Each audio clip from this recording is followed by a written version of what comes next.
नमस्कार दर्शक बंधु आपण को आम चैनल को स्वागत। पवित्र श्रीगुंडीचा बा रथयात्रा उपलक्षे समस्त मिथुन राशि व्यक्ति विशेष मानक अनेक अनेक शुभेच्छा और शुभकामना।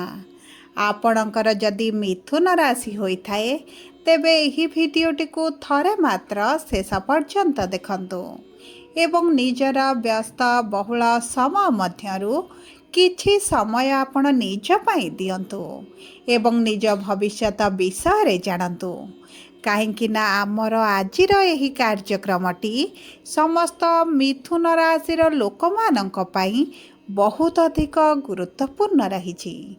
कहीं गुरुत्वपूर्ण रही आपण भिडटी को शेष पर्यंत देखिले निश्चित भाव रे जानि परिबे। तो सूर्य आपणकर धनर भाव को गोचर करी सेठारे गुरु एवं मंगलक सहित रही मित्र गृह रे मित्र राशि रे विराजमान करी समभाव बनाइबे एवं एही गोचरटी आपणक जीवन रे बड़ परिवर्तन आनिबो। किंतु किछि क्षेत्र रे शुभ फल प्रदान करिपारे, किछि क्षेत्र रे अशुभ फल प्रदान करिपारे। कारण यही रथयात्रा परठारु शनि मध्य बक्री हेबा पाई जाउछंती। जेतेबेले गोटे पाप ग्रह मार्गीरु बक्री होइथाए ताहार प्रभाव आम मानक जीवन रे बहुत अधिक रहिथाए। तेणुकरी शुभाशुभ फल देवगुरु बृहस्पतिंकर अस्त हेबा कारणरू किछि कांशरे कमिजिब एवं शनिकर प्रभाव बढ़िबा कारणरू किछि कांशरे अशुभत्व मिलिपारे, किछि कांशरे शुभाशुभ फल प्राप्त होइपारे। तेणुकरी यही परिवर्तन गुड़िक आपणक जीवन में बहुत बड़ प्रभाव पकाइब। तेबे विलंब न करी आसंतु जानिबा एही श्रीगुंडीचा बा रथयात्रा परठारु आपणक जीवन में कौन सब बड़ परिवर्तन हेबाकु जाउछि। किंतु भिडियोटी आरंभ करने पूर्वरु जदि आपणकर भी मिथुन राशि होइथाए एवं आपण भी ईश्वर को आंतरिक भक्ति एवं विश्वास करती तेबे भिडियोटी को लाइक करंतु। कमेंट बॉक्स रे जय जगन्नाथ जय माँ लक्ष्मी अवश्य लिखि दियंतु। ता सहित आम सह जोगाजोग करिबा पई वीडियोर मध्य भाग रे एक व्हाट्सएप नंबर टीए दिया जाइछि। जो नंबर साहाय्य आपण आम सह जोगाजोग करी निजर नूतन कुंडली प्रस्तुत करि परिबे, कुंडली विश्लेषण कराई परिबे किंबा आपणकर चाकरी, विवाह, व्यवसाय, प्रेम संपर्क, शिक्षा, स्वास्थ्य, संतान को नहीं किछि समस्या रही ताहार सहजरे एवं स्वल्प मूल्य रे समाधान करि परिबे। सेतिपई आपण आम सह वीडियोर शेष पर्यंत जोड़ी होई रुहंतु एवं व्हाट्सएप नंबर माध्यम रे आम सह जोगाजोग करी खूब कम मूल्य रे आपणक समस्यार समाधान करंतु।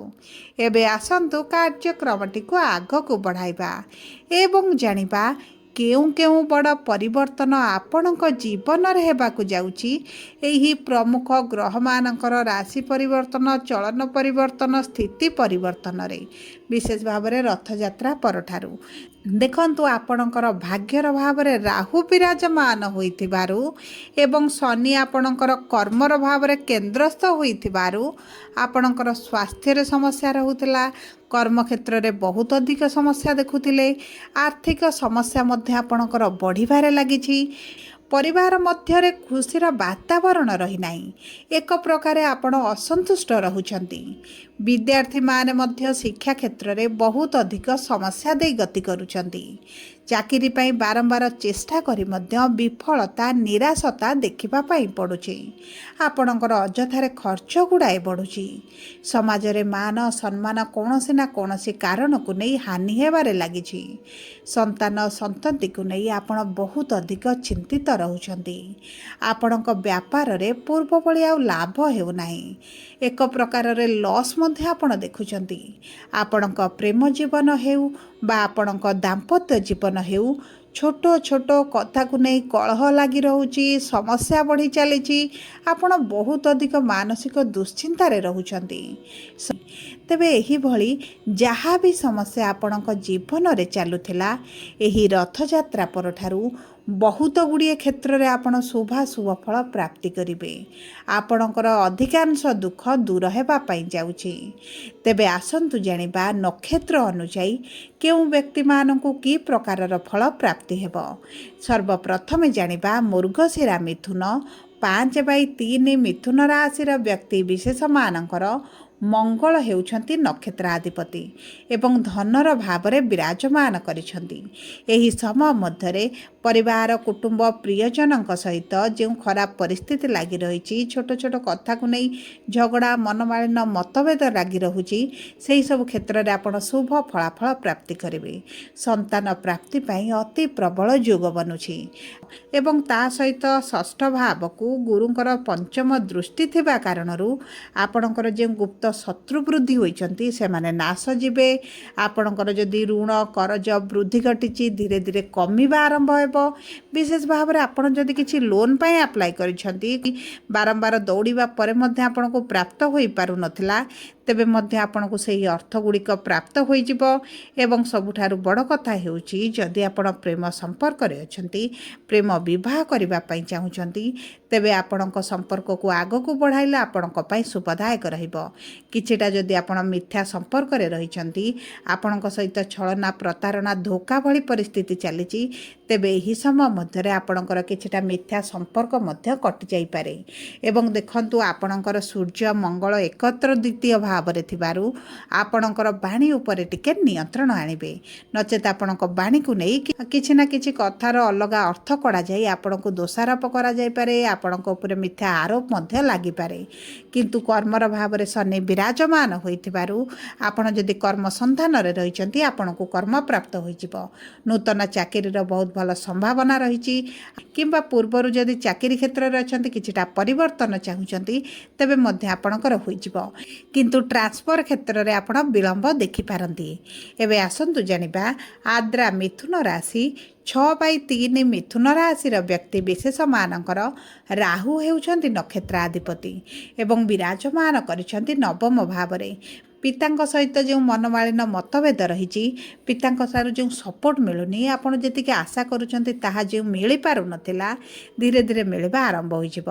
ଦେଖନ୍ତୁ, ଗୁରୁଙ୍କର ନବମ ଦୃଷ୍ଟିସ୍ଥ ଦୃଷ୍ଟି ଆପଣଙ୍କର କର୍ମର ଭାବକୁ ଥିବା କାରଣରୁ ମାନ ସମ୍ମାନ ବୃଦ୍ଧି ଘଟିବ। ଆପଣଙ୍କ କାର୍ଯ୍ୟକୁ ନେଇ ପ୍ରଶଂସିତ କରାଯାଇପାରେ। ଆପଣଙ୍କ ପ୍ରମୋସନ୍ ହୋଇପାରେ, ସାଲାରୀରେ ଇନକ୍ରିମେଣ୍ଟ ଦେଖାଦେଇପାରେ, ଆପଣ ଏକ୍ସଟ୍ରା ରୋଜଗାର କରିପାରନ୍ତି, ଆପଣଙ୍କ ଆୟରେ ବୃଦ୍ଧି ଘଟିବ। ଏବଂ ଏହି ସମୟ ମଧ୍ୟରେ ଆପଣ ନିଜ ପାଇଁ କିଛି ଅର୍ଥ ଖର୍ଚ୍ଚ କରିପାରନ୍ତି, ନିଜ ପ୍ରିୟ ପରିଜନଙ୍କ ପାଇଁ କିଛି ଅର୍ଥ ଖର୍ଚ୍ଚ କରିପାରନ୍ତି। ଆପଣଙ୍କ ଦୂରଯାତ୍ରା ହୋଇପାରେ, କିଛିଟା ତୀର୍ଥଯାତ୍ରା ହୋଇପାରେ ଏବଂ ଏହି ସମୟ ମଧ୍ୟରେ ଆପଣଙ୍କର ଅଚାନକ ବିବାହ ମଧ୍ୟ ଠିକ୍ ହୋଇପାରେ। ଏବେ ଆସନ୍ତୁ ଜାଣିବା ପୁନର୍ବସୁ ମିଥୁନ 7/3 ମିଥୁନ ରାଶିର ବ୍ୟକ୍ତି ବିଶେଷମାନଙ୍କର ଦେବଗୁରୁ ବୃହସ୍ପତି ହେଉଛନ୍ତି ନକ୍ଷତ୍ରାଧିପତି ଏବଂ ଗୁରୁ ଆପଣଙ୍କ ଧନର ଭାବରେ ତ୍ରିକୋଣରେ ଉଚ୍ଚସ୍ଥ ହୋଇଛନ୍ତି। କିନ୍ତୁ ଗୁରୁ ଯେହେତୁ ଅସ୍ତ ସ୍ଥିତିରେ ରହିବେ, ଏହି ରଥଯାତ୍ରା ପରଠାରୁ ଆପଣଙ୍କର ଦେଖିବେ ପରିବାର କୁଟୁମ୍ବଙ୍କ ମଧ୍ୟରେ କିଛି ନା କିଛି କଥାକୁ ନେଇ ମନମାଳିନ୍ୟ ମତଭେଦ ରହିବ।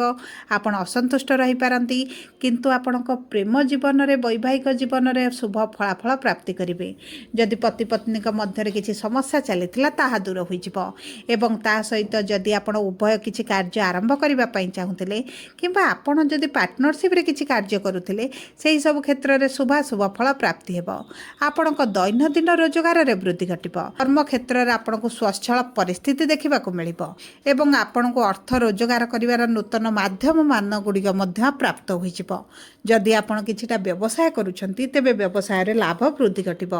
ମଙ୍ଗଳ ହେଉଛନ୍ତି ଏକାଦଶ ଭାବର ଅଧିପତି ଏବଂ ବିରାଜମାନ କରିଛନ୍ତି ଧନର ଭାବରେ, ଯେଉଁ କାରଣରୁ ଆପଣଙ୍କର କିଛିଟା ନୂତନ କାର୍ଯ୍ୟ ଆରମ୍ଭ କରିପାରନ୍ତି, ବ୍ୟବସାୟକୁ ବିସ୍ତାର କରିପାରନ୍ତି, ଏକ୍ସଟ୍ରା ଡ୍ୟୁଟି, ଏକ୍ସଟ୍ରା କାମ କରି ଆପଣ ଅଧିକ ଅର୍ଥ ରୋଜଗାର କରିପାରନ୍ତି।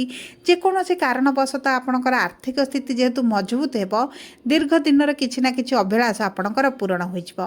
ଯଦି ଆପଣ କିଛିଟା ଜମି ଭୂମି ଯାନବାହନ କ୍ରୟ କରିବା ପାଇଁ ଚାହୁଁଥିଲେ, ତେବେ ଆପଣଙ୍କ ପାଇଁ ଅତି ଉତ୍ତମ ସମୟ ରହିଛି। ବିଦ୍ୟାର୍ଥୀମାନଙ୍କୁ ଉଚ୍ଚଶିକ୍ଷାର ବହୁତ ଅଧିକ ସୁଯୋଗମାନ ମଧ୍ୟ ପ୍ରାପ୍ତ ହେବ।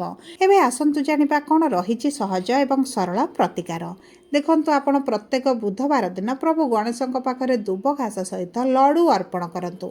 ତା ସହିତ ଗୁରୁଙ୍କର ବୀଜ ମନ୍ତ୍ର 108 ଥର ପାଠ କରନ୍ତୁ। କୁକୁରମାନଙ୍କୁ କିଛିଟା ଖାଇବା ପାଇଁ ଦିଅନ୍ତୁ। ହନୁମାନ ଚାଳିଶା ପାଠ କରନ୍ତୁ। ହନୁମାନଙ୍କ ମନ୍ଦିରରେ ପ୍ରତ୍ୟେକ ମଙ୍ଗଳବାର ଦିନ ଏବଂ ଶନିବାର ଦିନ ଚମେଲି ତେଲ ସହିତ ସିନ୍ଦୁର ନେଇ ଅର୍ପଣ କରନ୍ତୁ ଏବଂ 5ଟି ଲଡ଼ୁ ସେଠି ଭୋଗ କରି ବିତରଣ କରିଦିଅନ୍ତୁ। ଆପଣଙ୍କ ପାଇଁ ଅତ୍ୟନ୍ତ ଶୁଭଦାୟକ ରହିବ। ଯଦି ଆପଣଙ୍କର ମିଥୁନ ରାଶି ହୋଇଥାଏ, ଭିଡ଼ିଓଟି କିଭଳି ଲାଗିଲା କମେଣ୍ଟ ବକ୍ସରେ ଲେଖି ଜଣାନ୍ତୁ। ଚ୍ୟାନେଲଟିକୁ ସବସ୍କ୍ରାଇବ୍ କରନ୍ତୁ। ଧନ୍ୟବାଦ।